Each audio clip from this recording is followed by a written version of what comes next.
Salam sehat sejahtera, jumpa lagi di channel Mata Ketiga. Hari ini kita akan membahas sebuah kisah nyata yang sangat mengerikan, robot di dalam neraka. Pada 11 Maret 2011, ketika tsunami menghantam Fukushima, gempa bumi yang terjadi memicu kecelakaan di PLTN Fukushima. Reaktor nomor 1 dan nomor 3 langsung meledak di tempat, dan tingkat keparahan kecelakaan ini dengan cepat meningkat ke tingkat 7, yaitu tingkat kecelakaan nuklir tertinggi, salah satu kecelakaan nuklir paling serius dalam sejarah umat manusia, setara dengan bencana Chernobyl.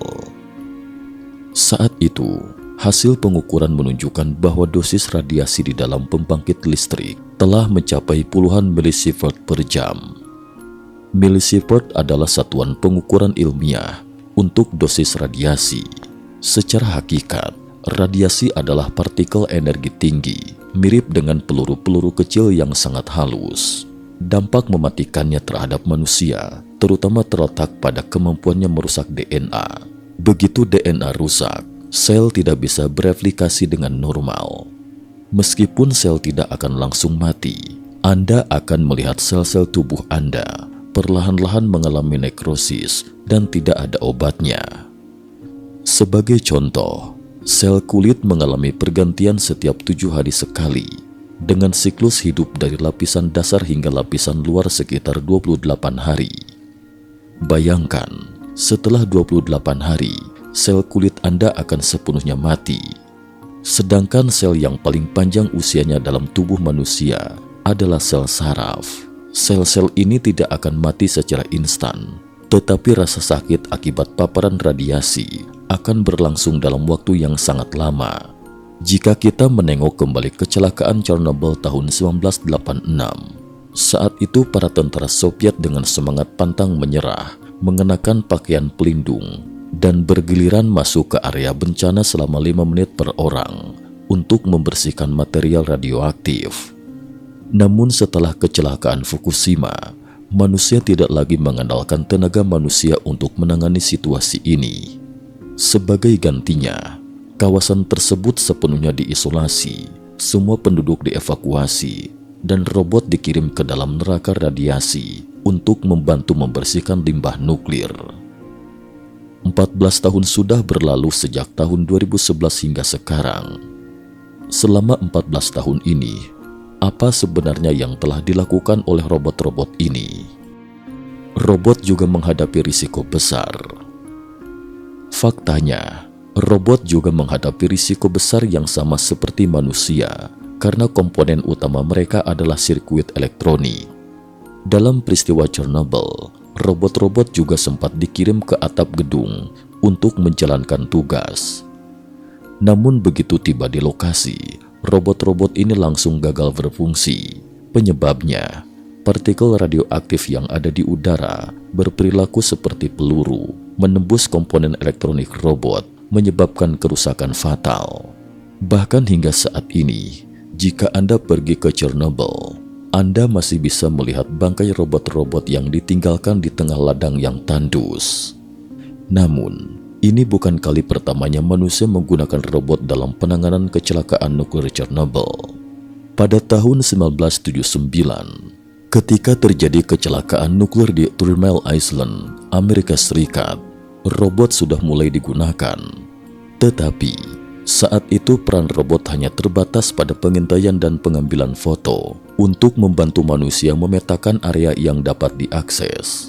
Dari musibah Pulau Three Mile, para ahli menarik beberapa pelajaran penting. Salah satunya adalah bahwa di area dengan tingkat radiasi tinggi, penyemprotan air bisa membantu menurunkan intensitas radiasi. Saat itu, insinyur Amerika merancang sebuah robot bernama Fred yang bisa bergerak sambil menyemprotkan air, sekaligus membersihkan area yang terkontaminasi, sehingga mengurangi kerusakan akibat radiasi pada dirinya sendiri. Oleh karena itu, ketika kecelakaan Fukushima terjadi pada tahun 2011, robot pertama yang dikerahkan berdasarkan pengalaman dari musibah Pulau Three Mile. Gelombang pertama robot di Fukushima. Robot yang digunakan di Fukushima pada awalnya terdiri dari dua jenis utama. T-Hawk, sebuah drone yang bertugas terbang ke ketinggian tertentu untuk mengamati kondisi reaktor yang rusak. Packbot, sebuah robot darat yang dilengkapi dengan lengan mekanik dan sensor deteksi. Namun ada batasan pada T-Hawk, drone ini tidak bisa terbang terlalu dekat ke sumber radiasi karena akan mengalami kerusakan akibat paparan radiasi tinggi yang bisa menyebabkan drone jatuh dari udara. Sedangkan Packbot dikirim ke dalam reaktor nomor 2 untuk melakukan eksplorasi karena saat itu reaktor nomor 1 dan nomor 3 sudah meledak dan kondisi di dalam reaktor nomor 2 masih belum diketahui. Namun Packbot mengalami banyak kendala saat menjalankan misinya. Kabelnya tersangkut, menyebabkan robot tidak bisa melanjutkan perjalanan. Selain itu, sinyal nirkabel terganggu oleh radiasi tinggi, hingga akhirnya robot ini kehilangan kontak sepenuhnya. Packbot hanya berhasil menjelajahi 1 lantai, padahal PLTN Fukushima memiliki 4 lantai, yang semuanya harus diperiksa untuk mengetahui tingkat radiasi dan menentukan langkah selanjutnya, apakah mengirim manusia atau robot lain. Pada akhirnya, gelombang pertama robot ini bisa dikatakan gagal total dalam menjalankan tugasnya. Pelajaran dari kegagalan. Kegagalan ini memberikan Jepang 2 pelajaran penting. 1. Daya tahan robot terhadap radiasi harus ditingkatkan. 2. Sistem komunikasi harus diperbaiki agar sinyal tidak terganggu. Pengalaman ini juga menjadi referensi berharga untuk pengembangan teknologi robot selanjutnya. Salah satu masalah utama Packbot adalah desain rodanya yang terlalu kecil sehingga tidak mampu menghadapi medan yang kompleks di dalam PLTN Fukushima. Karena ledakan yang terjadi, interior PLTN penuh dengan puing-puing dan reruntuhan, membuat robot sulit untuk bergerak.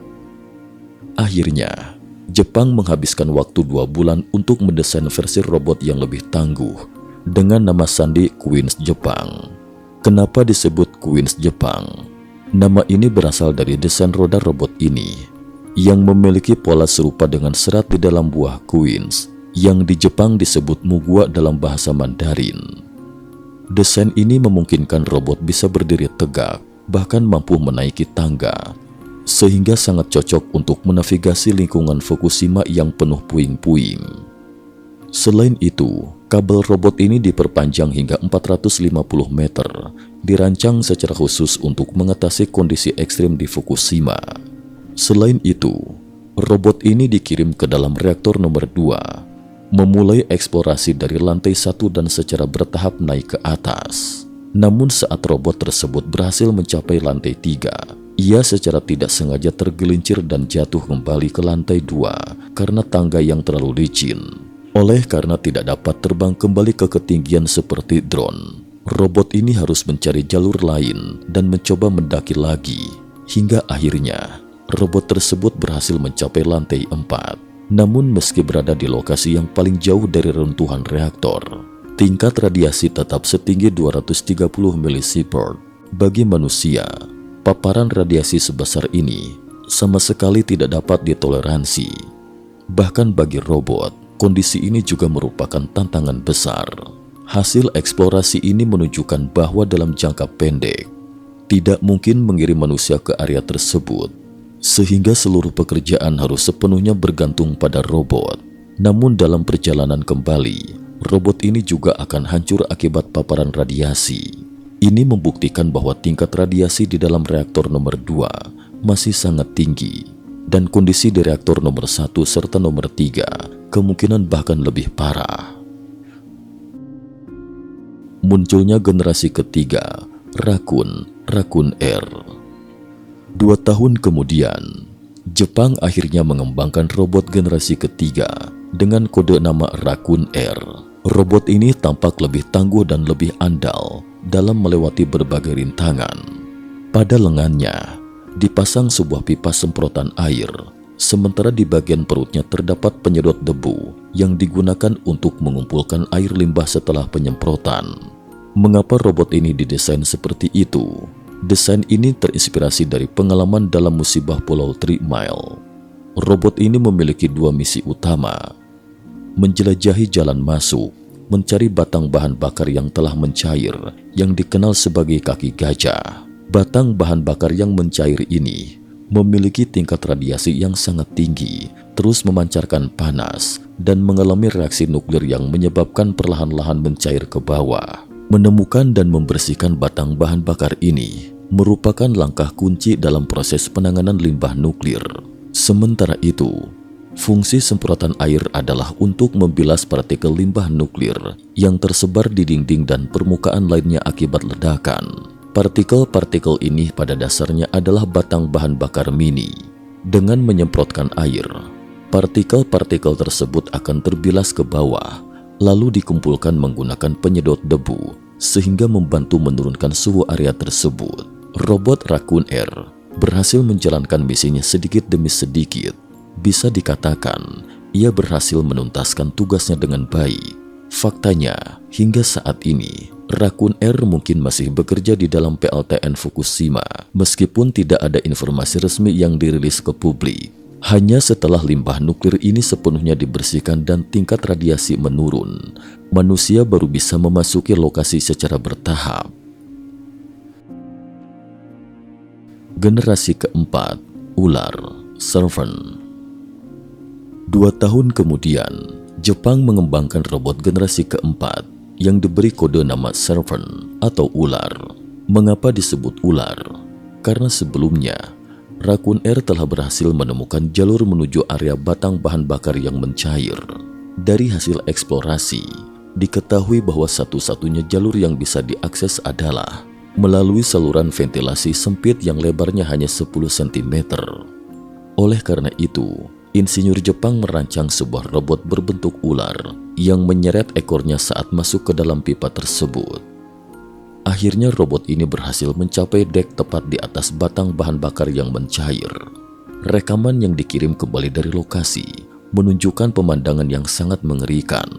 Tingkat radiasi di sana sudah tidak lagi diukur dalam satuan milisievert, tetapi langsung dalam satuan sievert, yaitu satuan standar internasional untuk dosis ekuivalen. Satuan ini menggambarkan efek biologis dari radiasi. Saat sedang merayap, robot ini tiba-tiba kehilangan sinyal dan akhirnya gagal berfungsi, gugur dalam tugasnya. Namun sebelum mengorbankan dirinya, ia berhasil mengirimkan data penting yang memberikan informasi tentang lingkungan di dalam reaktor, tingkat radiasi, suhu, dan berbagai data penting lainnya. Generasi kelima, kalajengking, Scorpio. Tahun 2017, Jepang meluncurkan robot generasi kelima dengan kode nama Scorpio atau kalajengking. Scorpio merupakan hasil integrasi dari berbagai fitur terbaik yang dimiliki robot-robot sebelumnya, termasuk robot ular, robot Queens Jepang, dan Raccoon Air. Robot ini memiliki bentuk panjang seperti ular, tetapi bagian ekornya bisa berdiri tegak, mirip dengan ekor kalajengking yang dapat bergerak fleksibel. Fungsi dari ekor ini sangat beragam, berfungsi sebagai lampu sorot yang memberikan cakupan pandangan yang lebih luas dan jelas, berperan sebagai penyeimbang, membantu robot menyelesaikan sudut kemiringan saat terjebak atau miring. Dapat membantu robot bergerak melewati medan yang sulit dengan cara menyokong tubuh robot seperti jembatan, sehingga bagian depan robot bisa melewati rintangan terlebih dahulu sebelum bagian belakangnya mengikuti. Desain ini sangat cerdas dan inovatif. Selain itu, ketahanan terhadap radiasi juga telah ditingkatkan secara signifikan. Kali ini, Scorpio memiliki jalur baru, bukan masuk melalui pipa air bagian atas, tetapi langsung dari pipa air di bagian bawah, sehingga bisa lebih dekat ke batang bahan bakar yang mencair. Rekaman yang dikirim kembali oleh Scorpio menunjukkan bahwa tingkat radiasi di sana sangat tinggi, bahkan hanya dalam waktu 5 menit sudah cukup untuk membunuh manusia. Namun meskipun merupakan robot yang sangat canggih, pada akhirnya Scorpio juga mengalami kegagalan. Karena permukaan tanah yang licin, robot ini terpleset dan jatuh ke dalam inti reaktor, akhirnya hancur oleh radiasi ekstrim. Tetapi sebelum hancur, Scorpio berhasil mengirimkan data penting, termasuk kondisi batang bahan bakar, tingkat kehancuran, serta langkah-langkah yang perlu diambil selanjutnya. Setelah kejadian ini, para insinyur Jepang mengajukan sebuah ide kreatif. Mereka membuat perangkat yang mirip dengan pancingan. Alat ini memanfaatkan jalur yang sebelumnya telah dijelajahi oleh robot ular. Dengan kamera dipasang di ujung kail, kemudian dimasukkan ke dalam area batang bahan bakar yang mencair. Melalui jaringan khusus, perangkat ini akan menjatuhkan kamera ke bawah untuk mengamati kondisi batang bahan bakar dari dekat. Dengan cara ini, manusia dapat mengumpulkan informasi tanpa harus mengirim robot ke dalam zona kematian lagi. Setelah melakukan pengamatan mendetail, para ahli memutuskan bahwa batang bahan bakar yang mencair harus dibersihkan secara menyeluruh. Jika tidak segera ditangani, batang bahan bakar akan terus mencair ke bawah. Begitu menembus inti reaktor dan bersentuhan dengan air tanah, hal ini akan memicu bencana yang tak terbayangkan bagi umat manusia. Pada tahun 2017, hasil eksplorasi robot menunjukkan bahwa manusia sama sekali tidak dapat memasuki lokasi tersebut, dan metode membersihkan batang bahan bakar satu persatu dengan robot juga tidak realistis. Oleh karena itu, Jepang kembali menunjukkan kreativitasnya dengan membangun sebuah menara raksasa. Menara ini memiliki ketinggian yang sangat besar, serta dilengkapi dengan lengan mekanik khusus yang dirancang untuk secara bertahap membersihkan puing-puing material yang hancur di sekitar inti reaktor, mendekati area pusat tempat batang bahan bakar mencair berada. Menggunakan lengan mekanik untuk mencengkram batang bahan bakar sedikit demi sedikit dan mengangkatnya keluar. Proses ini sangat lambat, diperkirakan memerlukan waktu puluhan tahun untuk diselesaikan. Batang bahan bakar yang telah diekstraksi kemudian akan disegel dalam material khusus seperti semen atau kaca untuk mencegah kebocoran radiasi dan memastikan keamanannya. Seluruh pekerjaan pembersihan ini diperkirakan akan memakan waktu 40 hingga 50 tahun. Saat ini, hanya sekitar 7.000 orang yang terlibat dalam proyek ini, jumlah yang relatif kecil dibandingkan dengan besarnya skala pekerjaan yang harus diselesaikan. Namun meskipun telah berjalan selama bertahun-tahun, kecepatan pembersihan masih sangat lambat. Masa depan pembersihan kecelakaan nuklir Fukushima, apa yang akan terjadi selanjutnya? Saat ini, tidak ada yang tahu pasti bagaimana situasi ini akan berkembang di masa depan. Informasi yang baru saja kami rangkum tentang robot hanyalah sebagian kecil dari keseluruhan cerita. Masih ada banyak pertanyaan yang belum terjawab, seperti robot apa saja yang digunakan saat itu, robot apa yang saat ini masih beroperasi di Fukushima, robot jenis apa yang akan dikembangkan di masa depan. Semua ini masih menjadi misteri. Namun berdasarkan informasi yang kami temukan, Jepang telah mendirikan Fukushima Robot Test Field, sebuah pusat penelitian khusus untuk menguji berbagai jenis robot dalam skenario pembersihan limbah nuklir. Salah satu proyek yang paling menarik perhatian adalah pengembangan robot humanoid berbentuk manusia. Robot humanoid ini menggambarkan teknologi kecerdasan buatan AI dan relativitas virtual (VR). Saat ini, beberapa robot sudah bisa dikendalikan dari jarak jauh menggunakan sensor gerak manusia. Visi masa depan adalah menciptakan robot humanoid yang dapat sepenuhnya menggantikan manusia di area limbah nuklir. Dengan bantuan VR dan lengan mekanik, robot-robot ini bisa melakukan tugas pembersihan dengan lebih presisi. Atau, robot-robot ini bisa memiliki kecerdasan buatan yang lebih canggih, sehingga bisa bekerja sama dengan manusia secara harmonis, mengambil keputusan secara mandiri, serta mempercepat proses pembersihan limbah nuklir. Kesimpulan, inilah cerita yang sedang berlangsung, robot di dalam neraka. Semoga informasi ini bisa memberikan wawasan dan pemikiran baru bagi teman-teman. Sekian dan terima kasih atas perhatiannya.